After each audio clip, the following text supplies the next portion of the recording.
Right. Namaste, everyone. Welcome to the spiritual book club session, so that we can continue on all the recommended reading by Master Choa Kok Sui. So let's do a quick invocation and begin. Namaste to the Divine Supreme and Absolute God, to my spiritual teacher, all spiritual teachers, holy angels, holy masters, to all the divine hierarchy, to all the saints, to all the divine hierarchy of all the holy angels and archangels. We humbly thank you for your divine and priceless blessings. Thank you for your divine light, love, and mercy, good health, protection, guidance, and illumination. For divine help and protection, thank you. For divine presence in this session, thank you. For the knowledge and the teachings, thank you. Thanks and faith, so be it. Thanks. All right. So, okay, cool. Right. So, you know what book we're reading? We're reading the Universal and Kabbalistic Meditations in the Lord's Prayer. I hope you got it and read. Where last week we are in chapter 2. We cover up to balancing breathing exercise, and I want to finish it because the last part of the balancing breathing exercise is pretty cool. We did the practice last time, but this is here Master Choa gets into at least some nice gives some nice information about it. So the balancing breathing exercise, right? 6-3-6-3, right? I'm not picking my nose. Maybe like this. Okay, it's what it does, right? It creates, when you do the 6-3-6-3 balancing breathing exercise, it creates a triple energy movement, is what he calls it, right? And that triple energy movement is within the body, and it looks like a caduceus. The caduceus, do you guys know what the caduceus is? Yes. Yes? Okay. I do. But the caduceus is the symbol of the medical community. So the symbol of the medical community is the caduceus. So you see it's like a staff. It's called the staff of Hermes. And it's a staff with, intersecting cobras, right? So two serpents coming in. I see my fingers. It's a preview in the background. Put it in front of my face. So you have intercepting cobras, right, going along the staff. We'll put a picture downstairs, down in the comments. You can look for a link for a picture. So there's just, but if you use any medical community symbol, you'll see it. There's two serpents intertwined together around the staff. At the top of the staff, there's like a cone, or a pine cone, or a sphere, or a triangle, and then it has wings on it.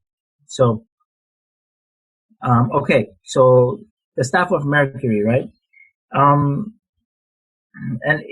this symbol, interestingly enough, is also used in India by Shiva worshippers. So what is it? What is the symbol? The Master Choa talks at the end of this section. So the staff is really the three nadis, so the three energy channels in the body, right? So these three nadis, nadi means energy channel, is the center one. You have the center one, which is the staff, right? Is the center one is Shushumna nadi, the central channel, and then which is where the energy comes up and down, and then you have coming from the base of this channel, of the central meridian, you have two other channels that come out. The first one is Pingala Nadi, right? Which is the yang meridian is one energy, and it starts at the center of the base of the central meridian, moves towards the left, and then it goes upwards, spirals upward, passes to the right side of the head, right? And then it ends in the crown. Afterwards, after it ends in the crown, it extends downward to the right nostril. So it goes so basically, if it ends to the right nostril, it goes left from the bottom. It goes left and then it spirals upwards to the crown and then to the right nostril. Then the other one, Ida Nadi, or the left channel, it has yin energy and also more like a cooling effect, cooling energy, and it does the same thing. It's opposite. It ends at the left nostril, so it leaves from the base of the central meridian towards the right. It moves up, it spirals upward, and then it ends also at the crown, and then it extends downward to the left nostril. So, but that's important to realize. If the one that ends at the left nostril goes to the right side of the left side of the head, but it moves towards the right when it starts at the bottom of the central channel. All right. So from a two-dimensional view, Ida and Pingala seem to intersect, right? They seem to intersect at different points. And really, this is just because it's two-dimensional. It really doesn't. It's not like that. So what happens? They only intersect at certain points, which is at the top and at the bottom, where they start and where they end here at the top. So the rest, they interact with each other, but they intersect. What do I mean by interact? In reality, they just go around, right? The central channel.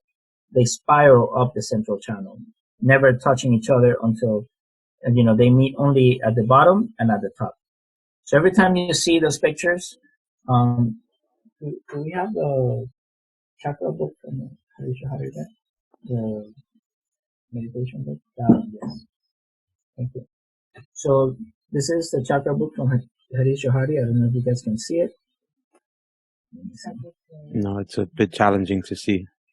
It is challenging. I saw it. Okay, that's fine. Just this. We'll put a link. Okay, just like this. You see how in the chakras there, they're all working now. Okay, there. So you guys see it there, right? The chakras. You see they seem to intersect, but they don't really intersect because these channels are going around the central channel, not touching each other until it is at the bottom or the top. They just spiral, and that's the key. Very important. So, trying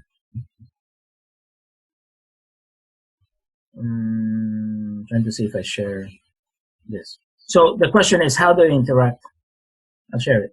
How do the Master Choa says they interact with each other, right? Where they do not meet, which is at the top and at the bottom, they interact with each other. But if they never touch each other, how do they interact with each other?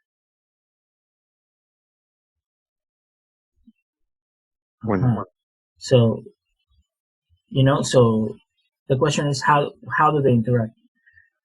You have to understand that through these energy channels, there is energy. Energy goes through these energy channels, right? So when you have a cable, right, and you're pressing electricity through this cable, and let's say you put a phone or you put something that is electronic next to a high voltage cable, what happens to the electronic? It wavers, right? It loses signal. It gets affected by the field, around that cable, right? That's why cables have a jacket on top. It has they have like a rubber jacket or something like that. Very high voltage cables. Why? Too, because there's a field around that cable, a field around the electricity that is going through it. The same thing happens through our energy channels, right? So there is this field around, and this is how they interact through these fields. If you take a coil, if you any electricians that can hear this, they can tell you that if you take a coil of copper wire, right, in between the coil, there's space. That space can generate electricity because the fields interact with each other. This is how they interact.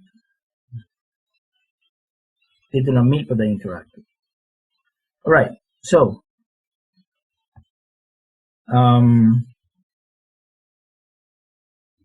What is left? Okay, so we have the central staff.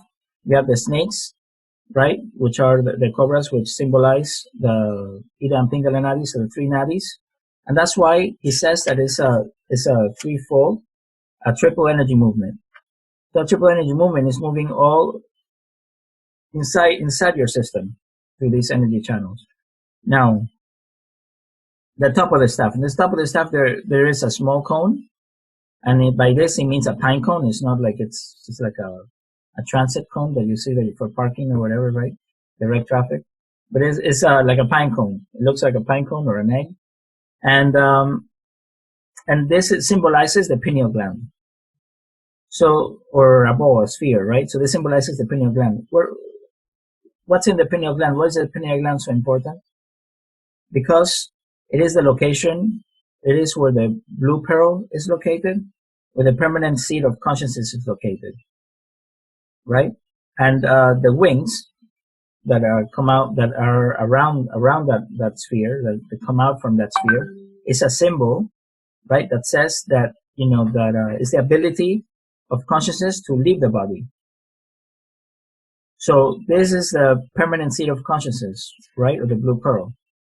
So through the blue pearl, remember when we were doing, if you guys check the videos from the previous book, you'll see the chapter on the blue pearl, right? The chapter on in Hector. There is the blue pearl. And the blue pearl really is the permanent seat of consciousness. So it actually, through the permanent seat of consciousness, we can reach the higher soul. It's like a terminal. So like the higher soul is like the mainframe computer and or the server, right? And then where all the programs are at, everything's at.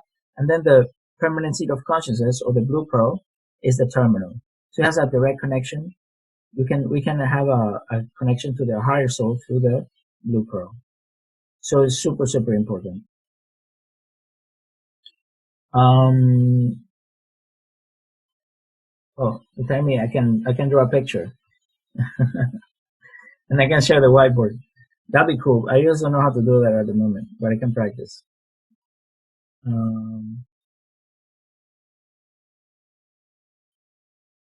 Okay, hold on.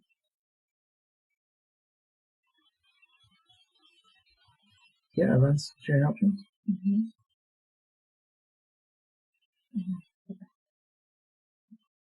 Okay. It's so funny, thinking out there. Huh?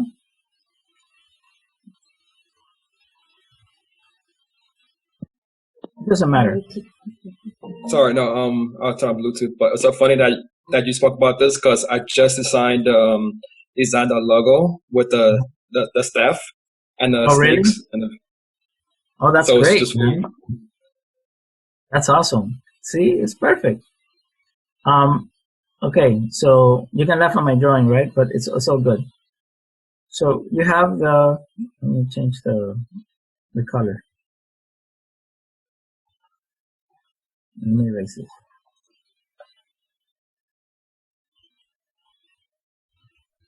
Let's make it blue. All right. So,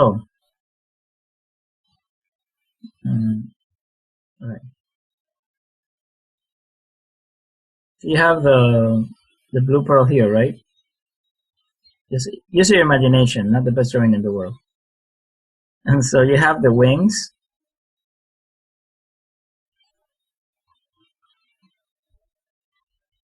You have the central channel, which is straight. It's not like this. And then you have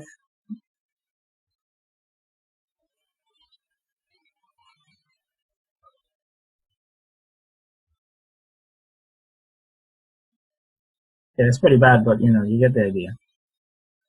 I'm using the mouse.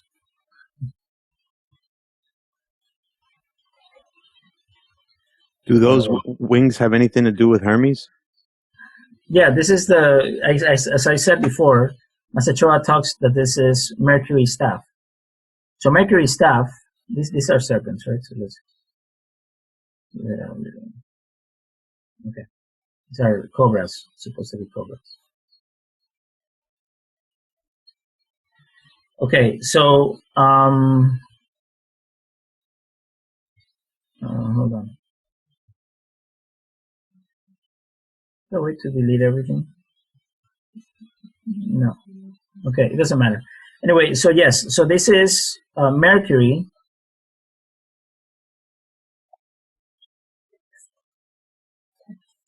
One second. So I don't want to use text. So Mercury is also Hermes, and it's also tough. Tough.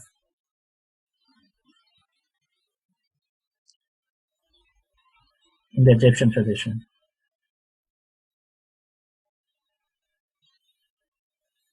It's not right complete. So, what's the difference? Thoth is in the Egyptian tradition, Hermes is in the Greek tradition, and Mercury is in the Roman tradition. So yes, the wings really not necessarily that have to do with Hermes. It's the whole staff has to do with Hermes or Mercury. So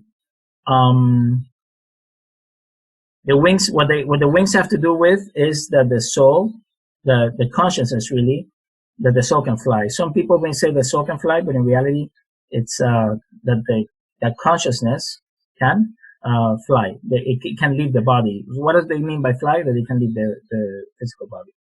So that's the expansion of consciousness. So so it's the staff of Mercury, but also Mercury is Hermes or Thoth in the Egyptian tradition. Okay, so clearer drawings. Good. So I don't know how to go back to where I was. Okay. Share. Okay, cool. All right. So what else? So and that and there we finish the Master Choa finishes that section. Well, actually, not really. He talks about. He also mentions towards the end, at the end of the section, is that BBT. You guys know what BBT is? Balancing breathing technique. So the balancing breathing technique or balancing breathing exercise, right? It does three things also. That looks like it does three things. Those three things is that I know the thing is I gotta go like this. Three. All right. It cleans, energizes, and balances, right? The three channels that we spoke. So Ida, Shushumna, and Pingala nadis are cleaned, energized, and cleansed by this balancing breathing exercise. So, but in the book, Master Choa talks about that, it does this, cleanses, energizes, and balances. And what does it do is the Ida, which is the left channel, Pingala, which is the right channel, and Sushumna, which is the central channel, right? So when those three channels become clean, the Kundalini energy, it prepares your energy channels so that your energy body, so that the Kundalini can go through them. And so when the awakening of Kundalini can go up, it goes up smoothly, right? But he says something very specific. He says with fewer blockages, right? So with fewer obstructions, not blockages, sorry. He says obstructions, with fewer obstructions and without pain. So when it's done properly, it is without pain and with fewer obstruction. Now, notice that he says fewer, not without obstruction. Why not without obstruction? Because there's still, so the technique is cleanses a lot these channels, but it's not, it doesn't fully cleanse them. Why? Because it cleanses the channels, but there's other obstructions like dirty, like negative thoughts, negative emotions, things like that are also obstructions for when the Kundalini is going through the chakras, because that central channel is where all the chakras stem from. Clear? So chakras have a root. Chakras have a root. And so these chakras come from or stem from the central channel, Sushumna Nadi. which is not the spine. It's actually in the center of your body. It's an energy channel in the center of your body. That is not the spine. Sometimes there is a misconception that it is the spine. So the chakras have their root in the central channel, and that's how they are affected. Clear? So, let's say dirty energy or negative emotions in the solar plexus chakra can also serve as obstructions for the rising of the Kundalini energy. Like we said before, eating of specific foods like catfish or fish without scales, pork, etc. All that dirty energy that creates is also, or very dense energy, is also like an obstruction for the awakening of the Kundalini energy, for the Kundalini energy passing through. So it cleanses the channels to a certain degree, but there's also other obstructions. So, but of course there are fewer obstructions, and you want all the help you can get. So, also without pain, which is also very important. Now, he then asks this question: why awaken the Kundalini energy? The question is why. You're doing all this stuff to awaken the Kundalini energy. Why? And he says it's to enable the brain to register. Register what? Spiritual experiences through meditation. So every time you meditate, that's why when you meditate, it's very important to do all these things, right? Purification. Why? To awaken the Kundalini energy. Why? To enable the brain to register spiritual experiences of the meditations. Now, I ask you, right? Does the brain, this is so that we can, when we are doing meditation, the brain can register, right? The spiritual experience. So that's the point of of awakening the Kundalini energy. At least the answer that Master Choa gives. Of course, there's more to it than that. But one of the main reasons is for the brain to, for it to be upgraded like a computer, right? So that it can register more sophisticated energy or subtle energy, or in this case, the spiritual experiences. But it's not only for meditation. Here, it is described as for meditation, but when you are in a waking state, and you can start also having a clairvoyant experience, or having a message or a download or spiritual experience in the waking state, that is registered, that your brain is registering, that is also because it has been upgraded by awakening of the Kundalini energy. Is that clear? Okay.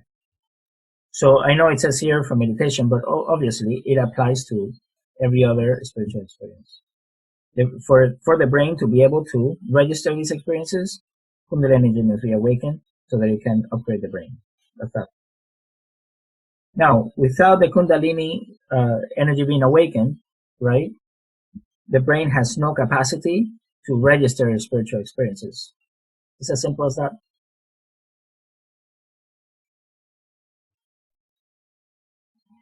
No spiritual stimuli will be registered. So you're in the spiritual path, this is important to do. Now, the 5 virtues. So next section, the 5 virtues. I'm only going to do an introduction of the 5 virtues due to time. And then we'll cover the 5 virtues. We'll do our best to cover the 5 virtues next class. We'll cover them, right? Even if it is, if it's not in depth. Okay, so the 5 virtues. Again, remember that all of this is guided towards meditation, because it is a book on meditation. The meditation on the Universal and Kabbalistic Meditation on the Lord's Prayer. So all of this is geared to meditation, and specifically that meditation. So the 5 virtues. And why is this important? Why is this here in the purification? So it says when you meditate, right, you have to practice yama and niyama. What is yama and niyama? These terms come from Patanjali's book, right, on the Yoga Sutras of Patanjali. Yoga means union with God. So in the book, the instruction book on union with God by Patanjali, ancient text, 2,000 years ago, this is the practice of yama and niyama. So what is yama and niyama? Basically the do's and don'ts, right? Character building. You'll see it as do's and don'ts, what to do and what not to do. So you have 5 virtues, 5 do's, and 5 don'ts. Okay, so let's cover that. But let's first look at what yama and niyama is. Obviously, you see that yama and niyama. So yama is in both terms. What is yama? Yama comes from the root, in Sanskrit, comes from the root yam, right? Which means to hold or check. Hold or check, right? And so yam is to check, to keep in check, to hold or restrain yourself. Sometimes it can be used as for bridle, for to stop. So it's to keep in check, or to hold yourself from doing something, right? Restrain yourself. Now niyama it has a prefix. So ni next to yam or niyama, ni means down. This prefix means down. It's also used like in the Sanskrit word to go to sleep. You have sleep, and then fall asleep. So fall meaning going down into sleep. So it also has that ni prefix. So the same thing happens here. So this is like to hold down. So one is to hold or restrain, and the other is to hold down. One is to hold down, to keep it steadfast, right? To keep something steadfastly, to hold it down. It means is the same as a rule. So rules, you hold them down. You're steadfast in the practice of those rules. You hold them down, make sure that it doesn't escape from you. Those things are very important to practice, and those are your do's, right? And basically, yama and niyama, again, they just mean character building. That's all it is. Now, why is character building important when you do meditation? Why is virtue important? Without character building, right, a person has a tendency to become worse when meditating. And like, worse when meditating? What do you mean? I meditate, I feel fantastic, I feel great, right? When someone meditates, they're supposed to feel super fantastic. They feel blissful, peace, and love, right? And nothing happens. And I'm all about love and peace, man. I'm all chilling, like a villain. But it's not like that. In the sense, it's like that at the beginning. You can have a great meditation and feel super blissful, peaceful, but then 2 or 3 days, you can actually start feeling down, or you can start feeling, angry. Some people may become angry. Some people may, have a bad mood, or they may go into like emotion. They may experience emotional catharsis. So they may feel,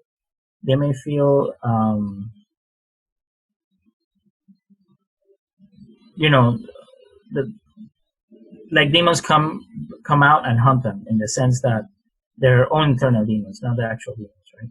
So our own internal demons can come out and hunt us. We can have feelings of longing, or how your life was in the past, or your present situation is terrible, or these things are happening, and you go down a rabbit hole of that is not very good. Or some people get angry, some people just become more anxious, some people, different things. It's called emotional catharsis sometimes, right? Some people start crying or whatever. It depends on the person, depends on what you have to work on.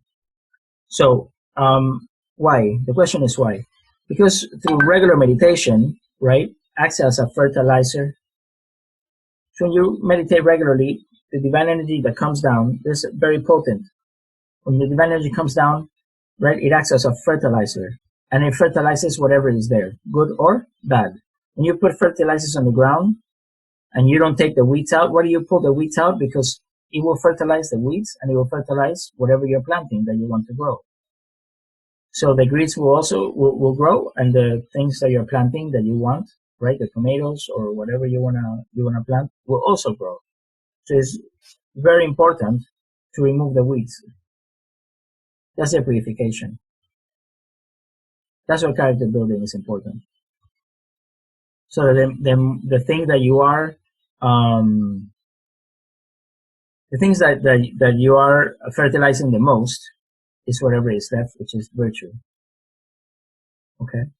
Or at least what you are having your attention on most of the time. So, since we don't want vice and virtue to both get magnified, it is important to practice character building so that virtue is the one magnified.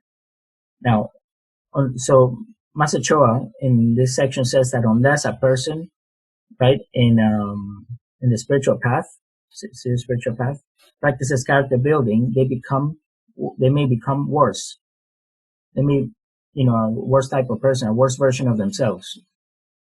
So and it's very important to practice the virtues. So a highly developed person, right, a virtuous person, when the virtues are highly developed, that's just something that says that the higher soul has greater connection, greater control over the incarnated soul and the physical body. Clear? So when you see someone that is virtuous, or that the virtues are highly developed, it means that the higher soul has a greater connection or a greater control over the incarnated soul and the body. And this will make your life easier.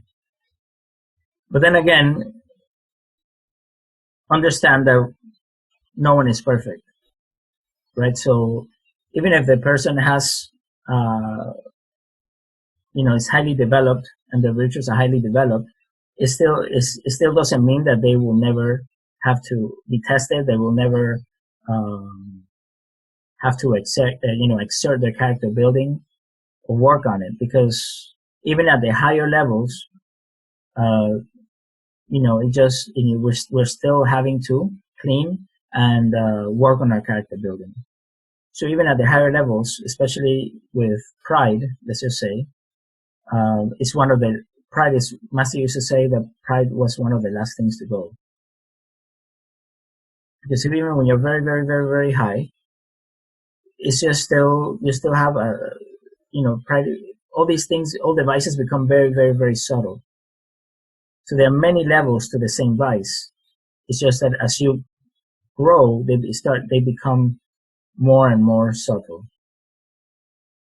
Okay? So it's harder to understand. And we have seen this in many stories in different traditions, like in the Christian tradition about Lucifer, who was the fairest of the angels, and due to pride, he fell down from heaven. The same thing happens in the Hindu tradition with Indra. There is one of the Upanishads talks about the humbling of Indra, who after doing a great deed, Indra being the king of the Hindu gods, right? Is right there. He's the highest of the gods, right under Brahma, right under the Trinity of the Hindu tradition. So right under the Trinity of the Hindu tradition of Brahma, Vishnu, Shiva is Indra, who's the king of the gods. And so he goes through a moment where pride takes over, and he becomes humbled. He becomes humbled by Vishnu and Shiva, actually. So he realizes that he was being prideful, and he goes into the right path. Where other Indras before him had fallen, and all the way down to the level of an ant, from being the king of the gods all the way down. So, or like what happened to Lucifer, from being all the way up, right, the fairest of all the angels, right right there under God Himself, and all the way cast all the way down to the lowest level. So, it's for me. Oh, okay. So, and that's that. So, then may I see? Also, let's see just real quick. We need to touch upon a couple of points in the book, page 28, right? To finish that that introduction for the virtues.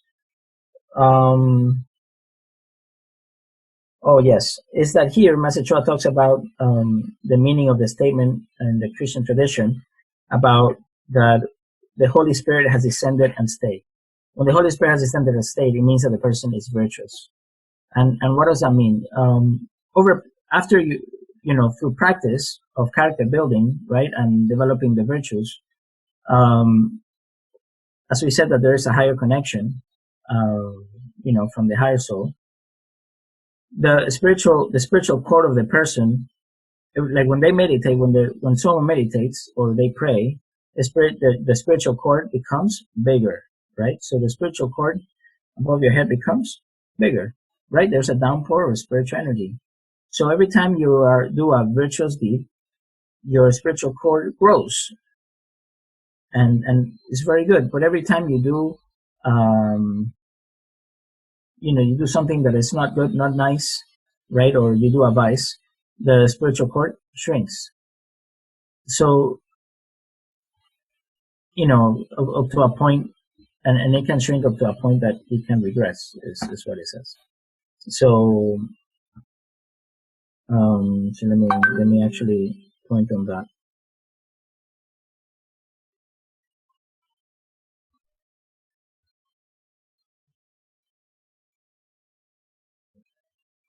So so it says that every time you break the virtues, the connection can become thinner. So, but when you do wholesome actions, when you follow the virtues, when you do a virtuous act, your spiritual cord grows, and the more it grows, and the more that you maintain that, it can actually stay. He finishes that introduction by saying that there was a master once said, the vices and weaknesses are like mud, right? That keep you stuck when you're trying to climb the spiritual ladder. So, and if you do not purify yourself, the mud hardens and you cannot go up any more. You may even tend to go down. That is why it is very important to develop your character. And that's that. So, so it's very important to develop your character. So I hope this was helpful. We should end soon, since we have the meditation from Master Glenn. So I encourage you, after we finish in a few minutes, to jump on that meditation. So he's doing it every day at 9 Eastern Standard Time. So you can check. We can put a link below. Thank you if you can. Really appreciate it. Frankie is our awesome technical guru with everything YouTube and web related.